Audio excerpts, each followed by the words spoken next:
tu as plusieurs milliers d'euros sur ton compte, tu es sûr à 100% de perdre de l'argent. Je vais t'expliquer pourquoi dans cette vidéo et surtout quoi faire pour éviter ça. Il est indispensable d'avoir une épargne de précaution. Généralement, on va recommander de garder entre 3 mois et 6 mois de dépenses pour faire face aux différents imprévus de la vie. Vous pouvez perdre votre emploi, vous pouvez avoir des frais médicaux, vous pouvez avoir des réparations urgentes.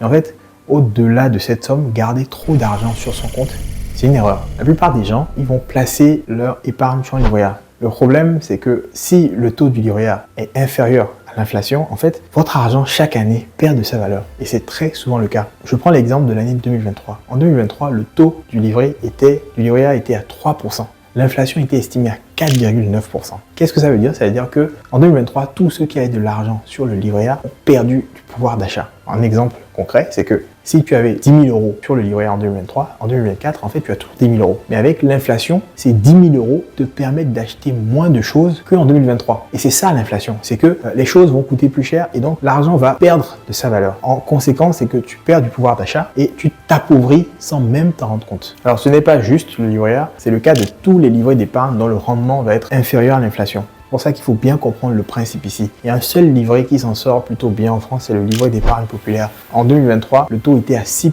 donc ça permettait de battre l'inflation. En revanche, le livret d'épargne populaire, donc LEP, est destiné à des personnes qui ont des faibles revenus et le plafond est très vite atteint. Je crois qu'il doit être autour des 7 000 ou 7 500 euros. Donc c'est pas un livret qui est pour tout le monde. Donc si tu mets de côté pour tes enfants en pensant leur transmettre un capital, en réalité tu leur laisses un montant qui vaudra moins qu'aujourd'hui. Donc que faire pour protéger ton argent? Pas besoin d'avoir peur, il y a des solutions qui existent. Il faut en fait investir dans des actifs qui vont battre l'inflation. Il y a deux grandes options qui existent, qui sont très connues. C'est la bourse et l'immobilier. Alors aujourd'hui, je vais parler d'immobilier. Dans une prochaine vidéo, on abordera la partie bourse. Alors abonne-toi pour ne rien manquer.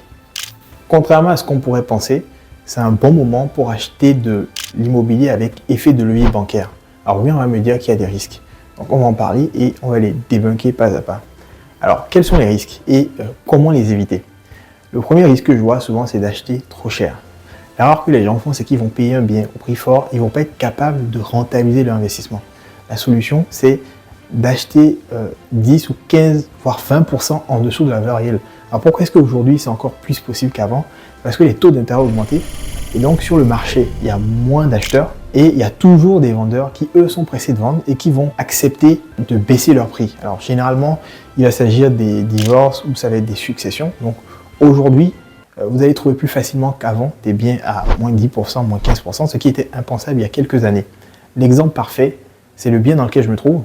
C'était un divorce, ils étaient pressés de vendre et je l'ai eu pour 13% de moins que le prix auquel il était affiché. Il y a quelques années, ça aurait été impossible d'avoir une aussi belle offre.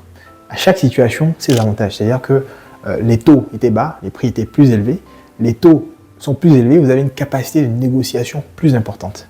Deuxième risque dont on me parle souvent, ce sont les retards ou les impayés de loyer. L'erreur que les gens font en fait, c'est de dépendre d'un seul locataire. Vous avez plusieurs solutions, c'est que vous pouvez multiplier les biens, c'est-à-dire que si un locataire ne paye pas, les autres viennent couvrir les charges. Et aussi, vous pouvez prendre des assurances. Il y a des assurances loyer impayé qui vous protègent contre les mauvais payeurs. Le troisième risque dont les gens parlent souvent, c'est la mensualité de crédit qui va être trop élevée ou alors la fiscalité qui va être trop lourde.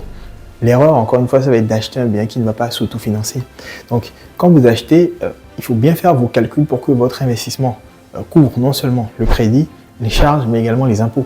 C'est-à-dire qu'en France, vous avez des taux d'intérêt qui sont fixes, ce qui a un avantage énorme par rapport à d'autres pays, comme les États-Unis ou le Canada. C'est-à-dire qu'une fois que votre prêt est signé, vos mensualités sont connues, vous avez un tableau d'amortissement, vous savez quelle mensualité vous allez payer tout au long de la durée de votre crédit.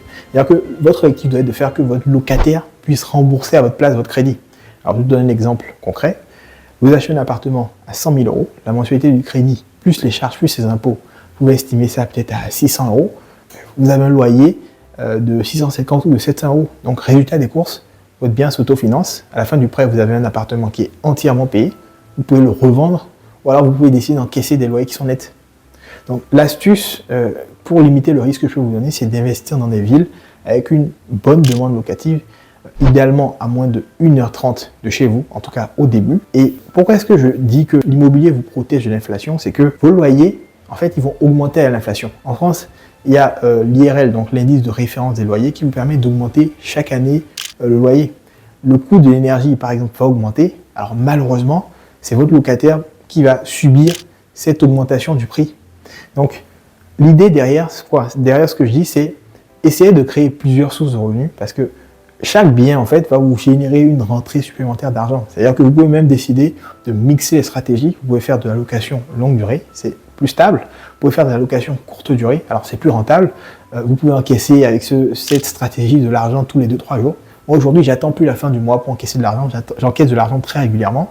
Et en fait, si vous n'investissez pas, en fait, vous prenez un risque qui est énorme. Si vous n'avez que votre résidence principale et un CDI, contrairement aux idées reçues, vous êtes très très vulnérable. Alors, vous n'êtes pas obligé de laisser votre emploi, mais idéalement, l'immobilier peut représenter une sécurité pour vous. Alors, imaginons l'instant que vous perdiez votre emploi.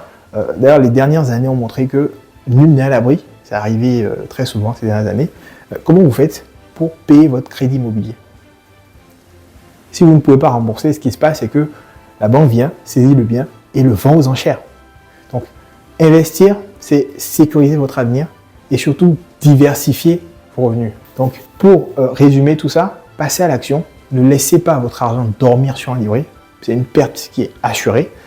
Investir dans l'immobilier, c'est protéger votre pouvoir d'achat et aussi construire un patrimoine. Donc, dans la prochaine vidéo, je parlerai de la bourse et du fameux S&P 500. Abonnez-vous pour ne pas rater cette vidéo et à très vite.